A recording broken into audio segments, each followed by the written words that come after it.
the question is, which one of the following aspect is an exclusive characteristic of living things? मतलब living thing का सबसे exclusive character क्या है, ये अपन को देखना है. सो आइसोलेटेड मेटाबॉलिक रिएक्शंस. गड़बड़ हो गया. आइसोलेटेड कैसे हो सकती है मेटाबॉलिक रिएक्शंस, पहला पॉइंट, और वो भी इन विट्रो. से फॉर एग्जांपल इन विवो होना चाहिए, जैसे फॉर एग्जांपल ग्लाइकोलाइसिस हो गया, क्रैब साइकिल हो गया, सब इन विवो का फीचर है. तो ये तो ब्लंडर हो गया, ये तो ऑप्शन ही गलत हो गया. Second thing is that increase in the mass from inside only. Again inside mass कैसे इंक्रीज होगा? अगर मास इंक्रीज हो रहा है, आपकी स्किन सेल का भी मास इंक्रीज हो रहा है, आपका पूरा बॉडी का वेट इंक्रीज हो रहा है. मास अगर इंक्रीज होगा तो इनसाइड एंड आउटसाइड दोनों तरफ से होगा. स्टमक इंक्रीज हो रहा है, ये अच्छी बात है. साथ साथ में आपका स्किन और से जो सरफेस एरिया, जो मॉर्फोलॉजी है, वो भी तो इंक्रीज होनी चाहिए. तो ये भी ऑप्शन गलत हो गया. थर्ड ऑप्शन देखते हैं. Perception of events happening in the environment. Definitely हम सभी एग्जैक्टली एनवायरमेंट से जो स्टिमुलस है वो रिसीव करते हैं, जो इवेंट्स हैं वो रिसीव करते हैं. And we have their memory also. So almost all the living organisms, all the living things have their memory, and then we have a perception of the events. जो भी environment के अंदर कुछ भी हो रहा है, हम उसको रिसीव करते हैं. तो डेफिनेटली आंसर सी जाना चाहिए. बट एक बार के हम फोर्थ ऑप्शन और देखते हैं. इंक्रीज इन द मास, ये तो एकदम सही बात है. By accumulation of the material, mass increase होता है. बट क्या वाकई में दीजिए अकुमुलेशन ऑफ मटेरियल, क्या मटेरियल अकुमुलेट होता है? से फॉर एग्जांपल मास आपका इंक्रीज हो रहा है, आपका लीवर का साइज इंक्रीज हो रहा है, not because of the accumulation, not because of the accumulation. Synthesis and degradation दोनों ही साथ साथ में होता है. हीमोग्लोबिन एग्जैक्टली आपके आरबीसी के अंदर कंटिन्यूसली बनता जा रहा है, और आरबीसी भी डिग्रेड हो रही है, हीमोग्लोबिन भी डिग्रेड हो रहा है. रोडोप्सिन आइस के अंदर कंटिन्यूसली सिंथेसाइज हो रहा है, डिग्रेड भी होता है. पेप्सिन आप एवरीडे रिलीज करते हैं, और वो पेप्सिन थोड़ा टाइम बाद में खत्म भी हो जाता है. So that means mass increase होने के पीछे रीजन ये नहीं है कि अकुमुलेशन होता है. मास इंक्रीज होने के पीछे ये रीजन है कि there is a high rate of synthesis and low rate of degradation एक पर्टिकुलर एज तक, and then we have a very high rate of degradation on surface as well as internally. ये अगर इतना सा होता तो मैं बोल देता राइट है. बट ये भी होता है इंक्रीज इन मास, ये भी राइट है. बट अकुमुलेशन वर्ड आते ही एग्जैक्टली अब मैं राइट आंसर पे टिक लगाऊंगा, that is C. So right answer is C. So so question is biological organism starts with. So कहाँ से लाइफ ऑरिजिनेट हुई है, ये सबसे इंपॉर्टेंट है. जो लाइफ है सॉरी वो कैसे एग्जैक्टली ऑरिजिनेट हुई है? क्या लाइफ एग्जैक्टली सेलुलर लेवल पे ऑरिजिनेट हुई है? मतलब वेरी फर्स्ट जो लाइफ है क्या वो सेलुलर थी? क्या ऑर्गेनिज्म लेवल पे लाइफ इवॉल्व हुई है, या फिर स्टार्ट हुई है, या फिर एटॉमिक लेवल पे, या फिर सब microscopic molecule level?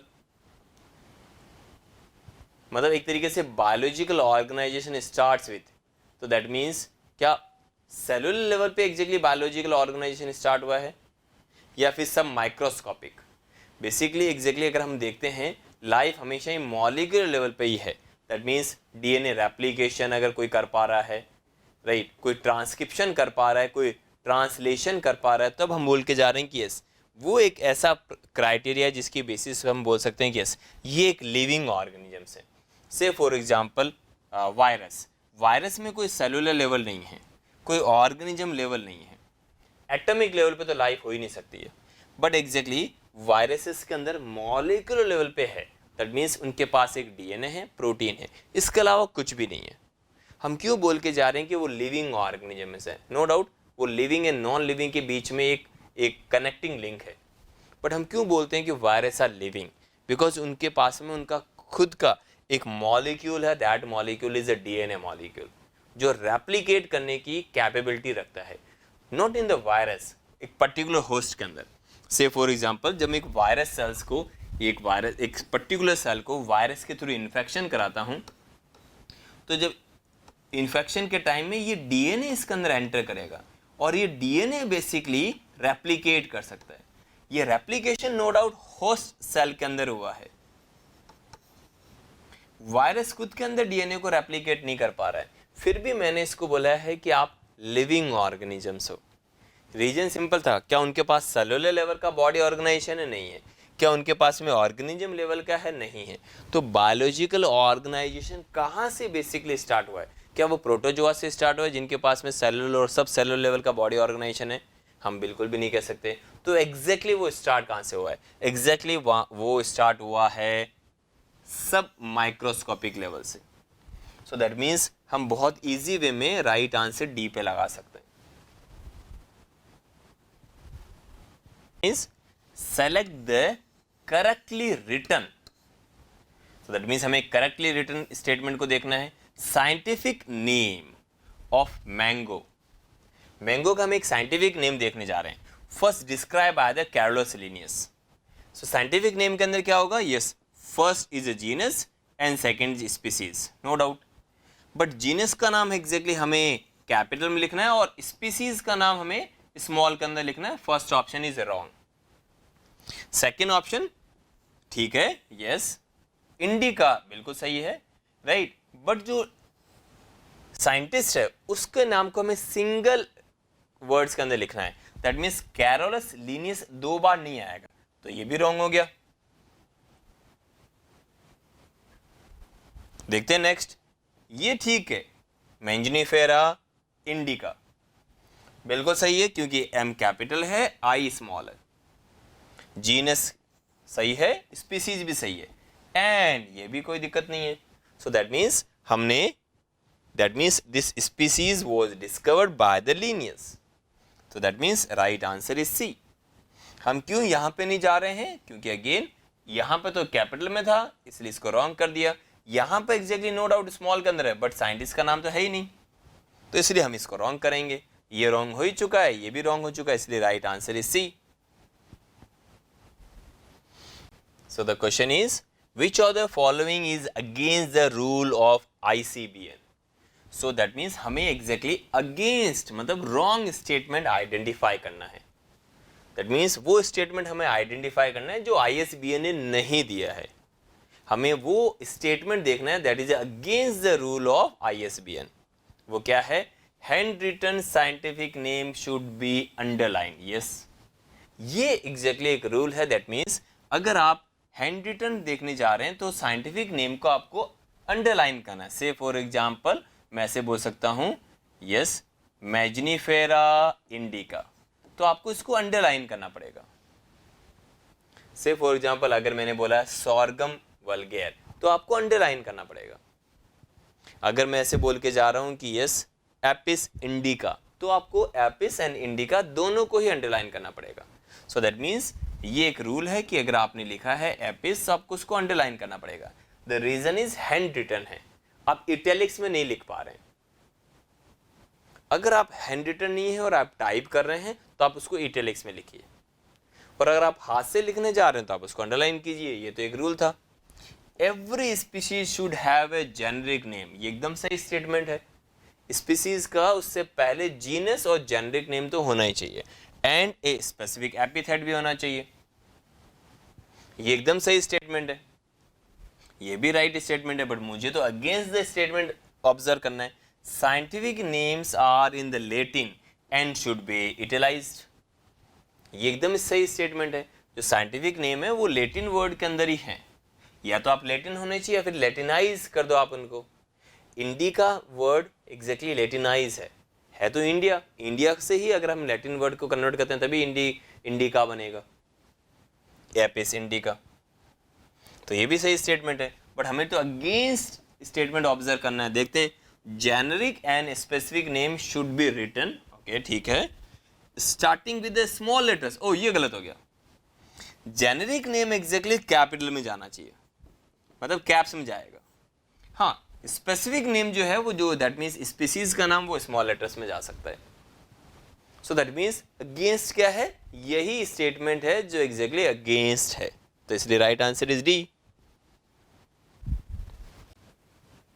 The question is, nomenclature is governed by certain universal rules, no doubt in it. जैसे से gradually बायोलॉजिकल नोमेनक्लेचर स्टार्ट होता गया, राइट। प्रोसेस को इजी बनाने के लिए उन्होंने कुछ रूल्स दिए। Which of the following is contrary to the rules of nomenclature, कौन एग्जैक्टली इन रूल्स के अगेंस्ट में है, अपोजिट है, वो हमें आइडेंटिफाई करना है, कौन एग्जैक्टली कॉन्ट्ररी है। तो हम देखने जा रहे हैं कौन एग्जैक्टली अगेंस्ट है। The names are written in the Latin and they are Latinised, ये एकदम सही स्टेटमेंट है। The names are written in the Latin and they are Latinised, इसमें कोई डाउट ही नहीं है। When written by hand, the names are to be underlined, ये भी एकदम राइट स्टेटमेंट है, बट हमें तो कॉन्ट्ररी स्टेटमेंट आइडेंटिफाई करना है, ये भी राइट है। आप चाहो तो इसको ऐसे बोल सकते हैं, ये this is right, this is right. Biological names can be written in any language, ये गलत हो गया। Biological name are not written in any language, they are written in Latin language only.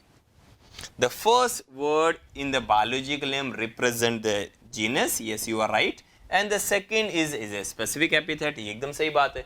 First genus को represent करता है, जैसे for example Apis indica, तो Apis represent करने जा रहा है जीनस को। इफ आई से एपिस, उसको अंडरलाइन करना पड़ेगा क्योंकि मैंने रिटन में लिखा है, एंड अगर मैंने बोला है इंडिका तो अगेन मुझे इसको भी अंडरलाइन करना पड़ेगा क्योंकि मैंने लिखा है। सो दैट मीन्स अगर आप इसको राइट करते हैं, right, written by hand, name to be underline. But ये कहाँ पे लिखा है कि biological names can be written in any language? No, biological names Apis indica जो एक तरीके से फ्लाई का नेम है, राइट, बी का नाम है, उसको हमने है वो बी, हनी बी, उसको हमने कैसे लिखा है? हमने इसी तरीके से लिखा है एपिस इंडिका। सो क्या इंग्लिश लैंग्वेज के अंदर लिखा है? नहीं, हमने लैटिन लैंग्वेज में लिखा है। लैटिन एग्जैक्टली क्यों पॉपुलर लैंग्वेज है उस टाइम में? उस टाइम में ऐसा कुछ भी नहीं था, बट लैटिन लैंग्वेज एग्जैक्टली एक आउटडेटेड लैंग्वेज है। अगर आप देखेंगे गूगल करके तो आपको पता लग जाएगा कि अभी कोई भी लैटिन लैंग्वेज यूज नहीं कर रहा है, राइट। सो दैट मीन्स एक आउटडेटेड लैंग्वेज की क्या खास बात होगी? उसके अंदर कोई ग्रामर में कोई एडिशन नहीं होगा, स्पेलिंग के अंदर भी कोई एडिशन नहीं होगा। सो अगर ग्रामर ऐड नहीं हो रही है, स्पेलिंग ऐड नहीं हो रही है, सो दैट मीन्स जो चल रहा है वैसे वैसे हम उसको लिखेंगे। तो हमें एक ऐसी लैंग्वेज चाहिए थी जिसमें टाइम के साथ में इवोल्यूशन नहीं हो, टाइम के साथ में चेंजेस नहीं हो। अदरवाइज क्या होगा, तो टाइम बाद में आप बोलेंगे ओ ये गलत नाम हो गया। जैसे बहुत सारे इंग्लिश के वर्ड्स जो हैं वो चेंज हो गए और बहुत सारे न्यू इंग्लिश के वर्ड्स भी आ गए हैं। ऑक्सफोर्ड डिक्शनरी के अंदर एवरी ईयर आप देख सकते हैं बहुत सारे नए वर्ड्स आ जाते हैं और कुछ वर्ड एग्जैक्टली आउटडेटेड हो जाते हैं। क्यों? क्योंकि English is continuously evolving itself.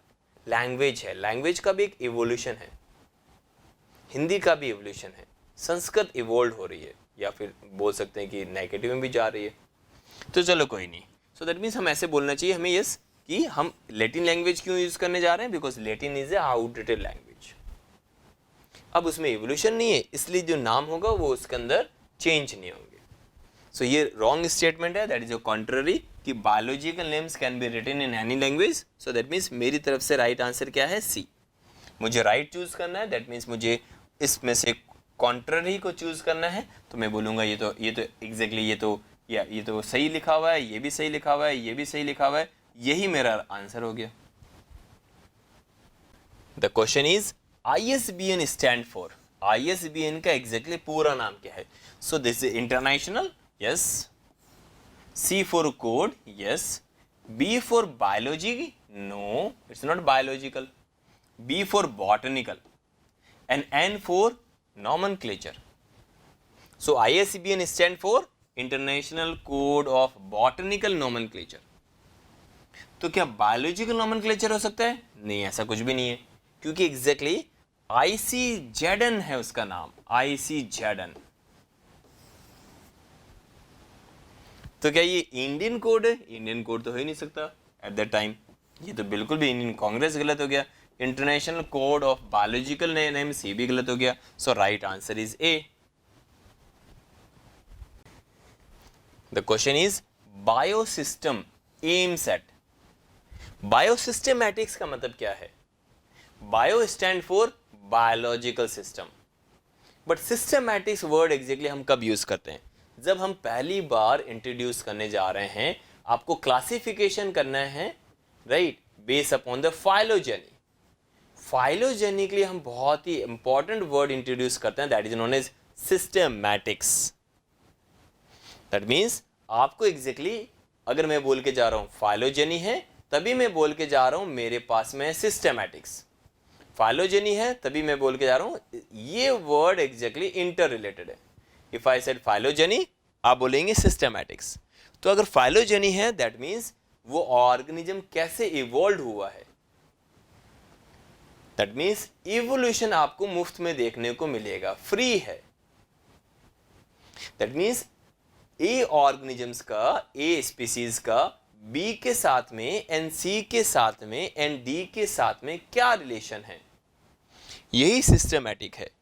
मैं एग्जैक्टली ह्यूमन को कहां प्लेस करूं, औरंगुटान, चिंपैंजी, मंकी के साथ में क्या रिलेशन है, यही सिस्टमैटिक्स है। So what is biosystematics? So biosystematic basically aims at, क्या हम ऑप्शन देखने जा रहे हैं, the classification of organism based on broad morphological character, बिल्कुल भी नहीं।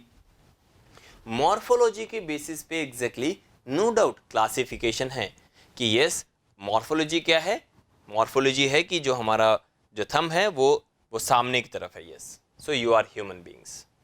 और यस मैमल्स का क्या मॉर्फोलॉजिकल फीचर है, उनके पास में मैमरी ग्लैंड्स हैं। बर्ड्स का क्या मॉर्फोलॉजिकल फीचर है, उनके पास में विंग्स हैं। लेकिन क्या बायोसिस्टमैटिक्स केवल मॉर्फोलॉजिकल बेसिस पे डिफरेंशिएट करेगा? ये नॉर्मल क्लासिफिकेशन है, बट अगर आपने सिस्टमैटिक्स वर्ड इंट्रोड्यूस कर दिया तो फाइलोजेनी आना चाहिए। चलो देखते हैं, delimiting various taxa of organism and establishing their relationship, ये बहुत सही ऑप्शन हो सकता है।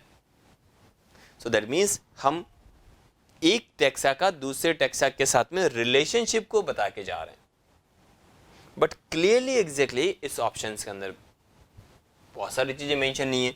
हम देखते हैं थर्ड ऑप्शन को, द क्लासिफिकेशन ऑफ ऑर्गेनिज्म, बिल्कुल सही बात है, हमने ऑर्गेनिज्म को क्लासिफाई किया based upon their evolutionary history. Yes, evolutionary history means systematics and establishing their phylogeny, that means we have to establish their phylogeny also, कि कौन एडवांस है कौन प्रिमिटिव है, on the totality of various parameters from all the field of studies, चाहे वो morphological हो, चाहे वो एनाटॉमिकल हो, चाहे एग्जैक्टली वो एक्सक्लूसिव फीचर्स के बेसिस पे हो। तो हम इसको बोल के जा रहे हैं बायोसिस्टमैटिक्स। क्लासिफिकेशन केवल मॉर्फोलॉजिकल बेसिस पे नहीं किया गया है, क्लासिफिकेशन केवल एनाटॉमी बेसिस पे नहीं किया गया है, सारे पैरामीटर्स को हमने कंसीडर किया है, ऑल फील्ड्स ऑफ स्टडीज को, यही बायोसिस्टमैटिक्स है। तो दैट मीन्स हम एक और ऑप्शन देख लेते हैं, otherwise option C is right, identification and arrangement of organism. Yes definitely कि आपने ऑर्गेनिज्म को आइडेंटिफाई किया, उसको अरेंज किया है on different taxa, yes, but base क्या है देखते हैं, on the basis of their cytological characteristic, नहीं बिल्कुल नहीं। साइटोलॉजिकल कैरेक्टरिस्टिक से तो आप कुछ भी नहीं दिखा पाएंगे, कुछ भी नहीं बता पाएंगे। सिंपल रीजन है क्योंकि एग्जैक्टली सेल्स तो कॉमन है, अगर आप किसी की भी सेल देखेंगे वो तो कॉमन है। अगर आप एक ह्यूमन सेल देखते हैं और आप एक माइस की सेल देखते हैं तो दोनों की सेल कॉमन है, तो आप इस बेसिस पे डिफरेंशिएट नहीं कर पाएंगे। सो दैट मीन्स राइट आंसर, अगर कोई बोल के जा रहा है बायोसिस्टमैटिक्स है तो right answer is C. So C is the right answer. The next question is the book genera plantarum was written by, ओ ये तो सिंपल क्वेश्चन है, एग्जैक्टली हमें याद करना पड़ेगा, that is written by Bentham and Hooker. इसमें कोई आपकी कुछ भी हेल्प नहीं कर सकता, ये एग्जैक्टली स्ट्रेट फॉरवर्ड क्वेश्चन है और आंसर भी एग्जैक्टली स्ट्रेट फॉरवर्ड है, that is a Bentham and Hooker. Next question is Carolus Linnaeus is credited with, किस बात का एग्जैक्टली हमने क्रेडिट दिया है कैरोलस लिनियस को? क्या उन्होंने बाइनोमियल नॉमेनक्लेचर को इंट्रोड्यूस किया पूरे वर्ल्ड के सामने? यस, पहली बार एग्जैक्टली उन्होंने बोला कि आप किसी भी ऑर्गेनिज्म को दो वर्ड से डिनोट करेंगे, number one is a genus and second is a species. ये एग्जैक्टली कहने वाले कौन थे? Carolus Linnaeus. उन्होंने एक बुक लिखी थी सिस्टेमा नेचुरली। उसके अंदर उन्होंने बताया कि यस, हम एक नया नॉमेनक्लेचर मेथड देने जा रहे हैं जिसका नाम है बाइनोमियल नॉमेनक्लेचर। तो ये बहुत इजी क्वेश्चन हो गया, इसलिए right answer is A. So Carolus Linnaeus ने सबसे पहले बताया, उनको क्रेडिट दिया जाता है कि यस, उन्होंने एक नया नॉमेनक्लेचर मेथड पूरे वर्ल्ड के सामने इंट्रोड्यूस किया। सो that is A binomial nomenclature. The next question वो तो सेम ही है। Linnaeus evolved a system of nomenclature called as binomial. So that is again, ये दोबारा पूछा गया नीट एग्जामिनेशंस के अंदर, तो right answer is again binomial. The next question is the term new systematics. Systematic means आप morphological basis पे, आपको एनाटॉमी भी आना चाहिए, आपको जेनेटिक्स भी आना चाहिए, एंड देन आपको फाइलोजेनी भी आपको कंसिडर करना है, राइट? आपको बायोकेमिस्ट्री भी कंसिडर करना है। इन सब के बेसिस पे एग्जैक्टली आप ऑर्गेनिज्म को प्लेस करने जा रहे हैं। And this term was introduce, this term was given to the world by Julian Huxley. So the right answer is C. The next question is exactly हमें कॉलम 1 को column 2 के साथ में मैच करना है, राइट? बट एग्जैक्टली उन्होंने बोल दिया हाउस फ्लाई के साथ में ही बस। सो दैट मीन्स क्या फैमिली है हाउस फ्लाई की, क्या ऑर्डर है, क्या क्लास है और क्या फाइलम है। हमें सबको पता है कि यस, फाइलम इज ऑर्थोपोडा, तो हम वहीं से स्टार्ट करेंगे। सो ऑर्थोपोडा किसके अंदर है? D is second, D second, D second, D second, D second. Oh, right answer is A. So common तरीका है, बहुत इजी। चलो देख लेते हैं क्लास क्या है। Class is insecta, so that means C is 4, C is 4, yes. दो हमें मैच हो चुके हैं। वैसे भी एग्जैक्टली डी सेकंड से ही हमें पता लग जाएगा ये वैसे भी राइट नहीं है, ये वैसे भी राइट नहीं है। And we have order, order is diptera, right? So that means right answer is A. तो इस तरीके से आप क्वेश्चन को सॉल्व कर सकते हैं। कम इंफॉर्मेशन से, लेस इंफॉर्मेशन से भी आप एग्जैक्टली आंसर तक जा सकते हैं। हमें सिर्फ ये देखना है कि यस एग्जैक्टली फाइलम क्या है, फाइलम ऑर्थोपोडा है। फिर हमें देखना है क्लास क्या है, क्लास इंसेक्टा है। तो अगर ऐसा कुछ मैच हो जाता है तो हम उसी को आंसर लगा देंगे। The next question is what is the common characteristic between the tomato and potato? क्या ये टोटो से? नहीं, बिल्कुल नहीं। या फिर एटो, दोनों के अंदर एटो आ रहा है, तो यही राइट आंसर है, बिल्कुल नहीं हो सकता। देखते हैं क्या उन दोनों की फैमिली कॉमन है। यस, उन दोनों की फैमिली कॉमन है। Basically both belong to the solanaceae, both belong to the solanaceae family. That means ये दोनों सोलेनेसी फैमिली के हैं। क्या इन दोनों के ऑर्डर अलग हैं? इनके ऑर्डर अलग हैं, इनका जीनस भी अलग है। ये दोनों एक ही फैमिली के मेंबर हैं, that is known as potato family और पोटैटो फैमिली। एंड उस फैमिली के अंदर कौन आते हैं? यस, उसके अंदर टोमेटो भी आता है और पोटैटो भी आता है, इसलिए right answer is A. Question is which of the following organism, that means musca domestica. देखते हैं बहुत सारे ऑर्गेनिजम्स आएंगे। साइंटिफिकली करेक्टली नेम्ड होना चाहिए, correctly printed according to the international rules of the nomenclature and correctly describe. चलो देखते हैं। तो क्या मस्का डोमेस्टिका, नाम तो सही है, a common mouse lizard, a reptile. Lizard is a reptile, इसमें कोई डाउट नहीं है। बट क्या उसका नाम वाकई में मस्का डोमेस्टिका है? नहीं, तो ये तो गलत हो गया। प्लाज्मोडियम फैल्सीफेरम, प्लाज्मोडियम का पी कैपिटल है, फैल्सीफेरम का भी एफ स्मॉल है, ये राइट है। ए प्रोटोजोन्स पैथोजेंस, ये भी ठीक लिखा है, causing a most serious type of malaria, ये राइट स्टेटमेंट है। बट एक बार हम नेक्स्ट देख लेते हैं। Next is felis tigris, a Indian tiger, well protected in the Gir forest. Gir forest is well protected for the lion और टाइगर? तो वापस से डिस्क्रिप्शन गलत हो गया। ई कोलाई, तो फुल नाम ही नहीं लिखा। ई कोलाई में तो ई का तो नाम आपने लिया ही नहीं अच्छी तरीके से। Is full name of ant amoeba coli, नहीं, वो तो इस्चीरिया कोलाई होता है, तो गलत नेम हो गया। तो commonly occurring bacteria in human intestine, description सही है बट एंट एमीबा कोलाई नहीं होगा। So that means right answer is B. The question is, which one of the following animals is correctly matched with its particular taxonomical category? तो हमने particular taxonomical category के according exactly क्या correctly match किया है, देखते हैं। Tiger, tigris, कैटलफिश,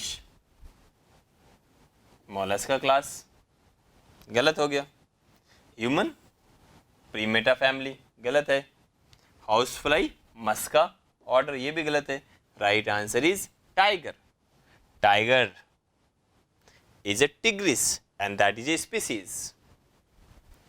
Tiger exactly belongs to the tigris species and that is a species. ये एकदम सही है। क्या mollusk का क्लास है? नहीं, mollusk का क्लास नहीं है, mollusk is a phylum, तो ये गलत हो गया।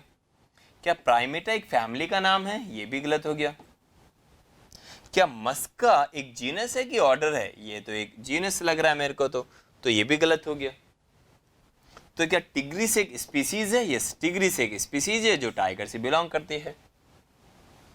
तो इसलिए मैं राइट आंसर लगाने जा रहा हूं A. Mollusca is not a class, Primata is not a family, Musca is not a order, Mollusca is not a class, Tigris is a species. So, which one of the following animals is correctly matched with its particular taxonomical category? So, tigris is a species. So, right answer is A. Mollusca is not a class. And Primata is not a family. Order is not a Musca. Musca is a genus. Mollusca is a phylum. So, इसलिए right answer is A. So, next is species are considered as. So, what is species? Species are group of individuals, बहुत एक population के अंदर group of individuals जो आपस में interbreed कर सकें। That means individual of the same species can interbreed with each other. अगर species A है तो species A के जो individuals हैं वो आपस में मेटिंग करके पॉपुलेशन इंक्रीज कर सकते हैं। ये एग्जैक्टली स्पीसीज कॉन्सेप्ट था that is given by the mayor.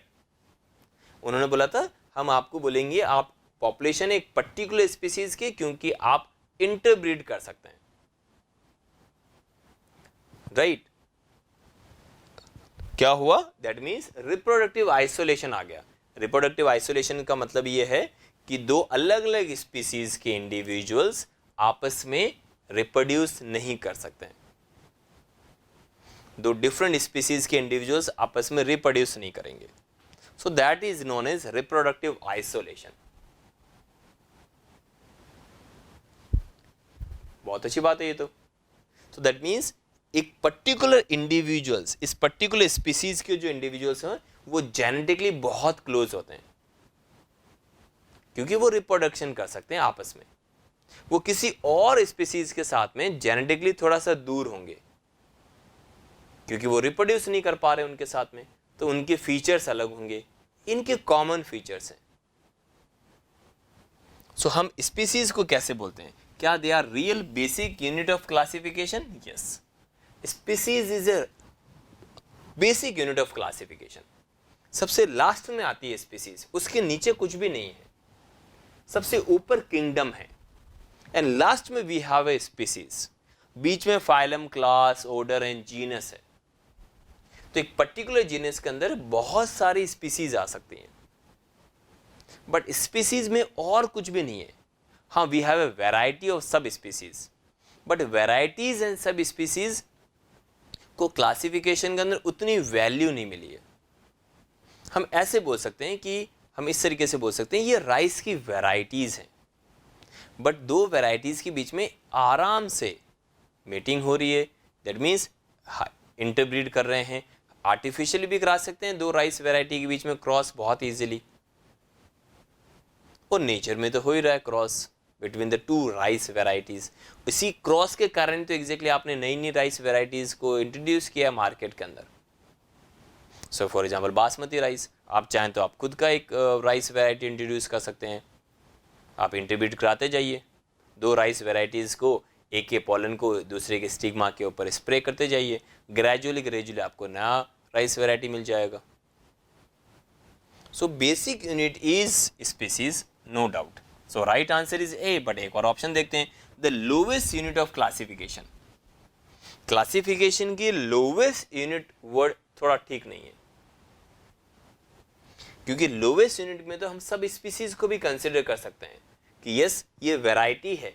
क्या डिफरेंस है, क्योंकि हमने क्लासिफाई तो किया है ना कि इस स्पीसीज के नीचे एग्जैक्टली ये चार वैरायटीज़ हैं, ग्रोथ सबकी अलग अलग है, साइज और हाइट सबकी अलग अलग है। तो मॉर्फोलॉजिकल बेसिस पे तो हमने वैरायटीज़ को आइडेंटिफाई किया है कि इस राइस के जो ग्रेन्स हैं उनका साइज बड़ा है और दूसरे राइस के ग्रेन्स का साइज छोटा है। राइस जो प्लांट है उसको से फॉर एग्जांपल राइस प्रोड्यूस करने में 5 डेज लगते हैं, किसी को 10 डेज लगते हैं, किसी को 1 मंथ लग रहा है, एक एग्जांपल के लिए बोल रहे हैं। सो दैट मीन्स हमने लोवेस्ट यूनिट ऑफ क्लासिफिकेशन नहीं है, but basic unit of classification जरूर है। Artificial concept of human mind which can not be defined in absolute term. Oh my God, ये तो ऑप्शन ही पता नहीं कहाँ से लेकर आ गए, स्पीसीज का तो ये ऑप्शन नहीं है। रियल यूनिट ऑफ क्लासिफिकेशन, एकदम सही बात है, पूरा स्टेटमेंट देखते हैं। डिवाइज्ड बाय टैक्सोनॉमिस्ट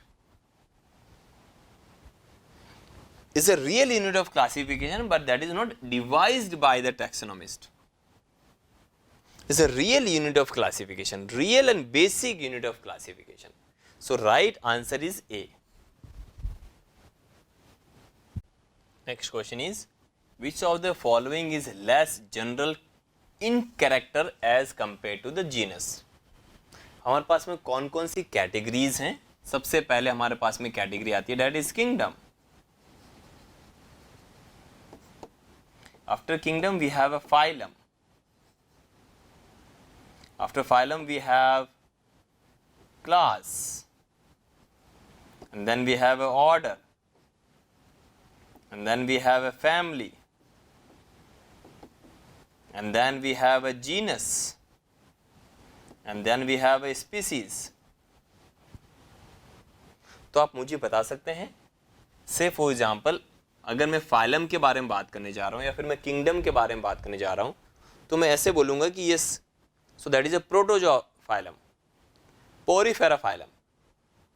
सो मैं सिर्फ इतना बोलूँगा कि यस उनके पास में कैनाल सिस्टम है, ओनली एक कैरेक्टर मैं बोल के जा रहा हूँ। वर्टिब्रेट्स हैं, सो मैं और कुछ कैरेक्टर नहीं देख रहा हूँ, वर्टिबल कॉलम है या नहीं है, बस।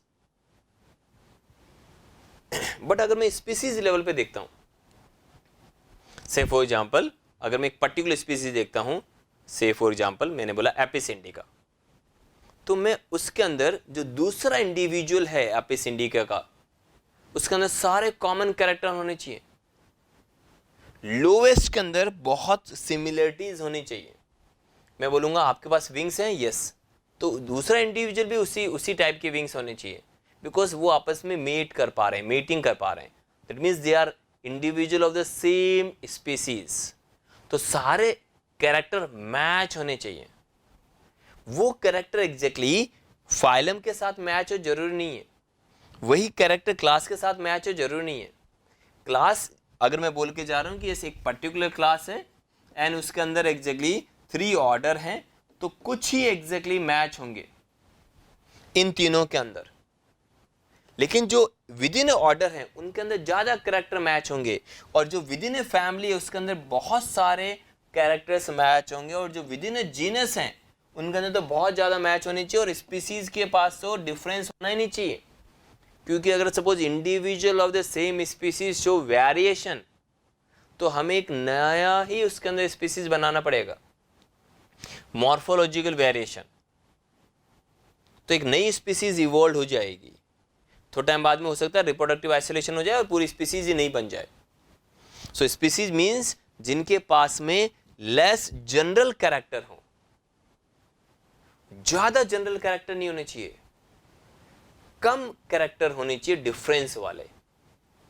दैट मीन्स हमें वो आइडेंटिफाई करना है जिनके पास में लेस जनरल कैरेक्टर हो, not more general character, less general character, and that is A lowest, and that is a species. Kingdom के पास में, किंगडम एग्जैक्टली बहुत हायरार्की के अंदर सबसे टॉप मोस्ट पे है, टॉप नॉच के ऊपर है। वहां पर हम सिर्फ एक ही कैरेक्टर के बारे में बात कर सकते हैं। कैसे बोलेंगे? क्या आपके पास में गिल्स हैं, क्या आपके पास में वर्टिबल कॉलम है, और क्या आपके पास में exactly vertebral column, gills and notochord है? यस। तो आप कॉर्डेट के अंदर आ चुके हैं। सिर्फ 3 कैरेक्टर्स ही, रिमेनिंग कैरेक्टर से मुझे मतलब नहीं है। सो कोई भी अगर ये कैरेक्टर शो करेगा तो वो कॉर्डेट्स हैं। बट स्पीसीज के अंदर एग्जैक्टली क्या होता है? सारे के सारे दूसरे इंडिविजुअल के साथ में वो कैरेक्टर मैच होने चाहिए। दैट मीन्स कॉमन चीजें होनी चाहिए, बहुत सारी चीजें कॉमन। सो इसलिए अगर हम बोल के जा रहे हैं which of the following is less general in character as compare to genus, that means a species. High general character तो हम बोलेंगे क्लास या फिर family, even division. Highest is at kingdom level. Next is taxon is a unit of group of, taxon is a unit of group of taxonomy. Order एक taxon है, species एक taxon है, genus एक taxon है, genes हो ही नहीं। सो that means taxon exactly कितने type का? टैक्सोन एग्जैक्टली सारे के सारे टैक्सोन है। किंगडम एक टैक्सोन है, स्पीसीज हो गया, जीनस हो गया, क्लास हो गया, फाइलम हो गया, राइट, ऑर्डर हो गया, ये सारे के सारे क्या है? टैक्सोन है। सो टैक्सोन एग्जैक्टली बेसिकली क्या है? टैक्सोनॉमी की यूनिट्स हैं। So right answer is B. The question is sequence of taxonomic categories. देखते हैं, क्लास के बाद फाइलम गलत हो गया, डिवीजन फिर class, and then we have a family, order last में आ रहा है, गलत हो गया। We have a division, yes right, फिर we have a class, yes, and then we have a order. ठीक है ठीक है ठीक है, family, yes yes, tribe, yes, genus and species, this is right answer. ये देख लेते हैं, phylum and then we have, after phylum we have order, wrong. After phylum order तो गलत ही हो गया। So that means right answer is C. Question is the term phylum was given by, the term phylum was given by the Haeckel. Haeckel ने पूरे world के सामने पहली बार एग्जैक्टली फाइलम वर्ड को इंट्रोड्यूस किया था। So right answer is B. Next question is a group of plants और animals with similar traits of any rank, they are in the same order, that is on the taxon. So what is taxon? हम क्यों बोल के जा रहे हैं कि आप एक टैक्सोन को बिलोंग करते हैं? आप टैक्सोन मीन्स आप एक पर्टिकुलर ऑर्डर को बिलोंग करते हैं। द रीजन इज आपके पास में ग्रुप ऑफ प्लांट्स या फिर एनिमल्स जिनके पास में सिमिलर ट्रेड्स हो। हम क्यों बोल के जा रहे हैं एक पर्टिकुलर फैमिली को आप बिलोंग करते हैं? क्योंकि एग्जैक्टली अगेन आप ग्रुप ऑफ प्लांट्स और एनिमल जिनके पास में वो सिमिलर ट्रेड्स हो, इसलिए राइट आंसर हम बोलेंगे taxon. The question is taxon क्या है? तो टैक्सोन क्या ग्रुप ऑफ रिलेटेड फैमिलीज है? बिल्कुल नहीं है। एक ग्रुप ऑफ रिलेटेड स्पीसीज है? बिल्कुल भी नहीं है। टैक्सोन तो एग्जैक्टली ग्रुप ऑफ फैमिलीज भी है, ग्रुप ऑफ स्पीसीज भी है, ग्रुप ऑफ लिविंग ऑर्गेनिजम्स भी है। Right answer is taxonomical group of any ranking is a taxon. Taxon क्या है? टैक्सोन एग्जैक्टली किंगडम भी है, टैक्सोन एग्जैक्टली फैमिली भी है, ऑर्डर है, जीनस है, स्पीसीज है। किसी भी taxonomic group of any ranking, किसी भी रैंक की जो टैक्सोनॉमिक ग्रुप होगा उसी को हम बोलते हैं टैक्सोन। ये केवल और केवल family, group of related families नहीं है, ग्रुप ऑफ रिलेटेड स्पीसीज नहीं है, ग्रुप ऑफ रिलेटेड ऑर्डर नहीं है, जीनस नहीं है, स्पीसीज नहीं है। एग्जैक्टली ये क्या है? एग्जैक्टली ये है taxonomic group of any ranking. Taxon word वहीं से आया है। The question is basic unit और smallest taxon of taxonomy is a species. Simple, that is given. इससे स्मॉलेस्ट तो कोई है ही नहीं। Next question is static concept of species, that is given by the Carolus Linnaeus. ये आपको याद करना है। दैट मीन्स स्टैटिक कॉन्सेप्ट किसने दिया था? कैरोलस लिनियस ने दिया था। The right answer is B. The question is match the item given in the column with those in the column second and select the correct options. देखते हैं, question simple है। सबसे पहले हमें देखना है हर्बेरियम क्या होता है, फिर हमें देखना है व्हाट इज की and what is museum and what is catalogue. So what is museum? So museum exactly है क्या? क्या museum is a place having A collection of the preserve plants and animals? Yes. So that means सबसे पहले हमें वही select करना है, वही मैच लगाना है जो हमें पहले से पता हो। So museum is a place having a collections of preserve plants and animals. So that means museum को तो हमने लगा दिया। तो सी का फर्स्ट कहाँ हो सकता है? सी का फर्स्ट यहाँ नहीं है, ये भी नहीं है, ये है फर्स्ट और ये फर्स्ट है। So that means answer B और डी में से एक होगा। ये दोनों आंसर नहीं होंगे। नेक्स्ट ऑप्शन देखते हैं। हर्बेरियम एग्जैक्टली क्या चीज होती है? क्या herbarium is a place where dried and pressed plant species mounted on a sheets are kept? तभी तो हम बोल के जा रहे हैं क्या क्या आपने हर्बेरियम शीट्स बनाई है। आप में से बहुत सारों ने हर्बेरियम शीट्स बनाई होगी जिसमें आप प्लांट्स या फिर स्पीसीज को लेते हैं एंड देन उसको शीट्स के ऊपर प्रेस करके शीट्स के ऊपर रखते हैं। बॉटनी में डेफिनेटली आपने हर्बेरियम शीट्स बनाई है। सो दैट मीन्स क्या मैं ए को आराम से थर्ड लगा सकता हूँ? ए का थर्ड यहाँ पे भी है और यहाँ पे भी है। तो अभी भी मुझे कंफ्यूजन है कि बी आंसर होगा कि डी आंसर होगा। चलो हम एक और देख लेते हैं। What is catalogue? What is catalogue? Catalogue क्या एक बुकलेट है containing a list of the character and their alternate which are helpful in identification of the various text? या फिर कैटलॉग एग्जैक्टली ए लिस्ट है that enumerates methodologically all the species found in the area with brief description adding identification. So ये exactly क्या है जो identifications में help करे? A booklet है that containing a list of characters that is known as key. But catalog क्या? Catalog is a list that of all species found in particular area with brief description aiding identification.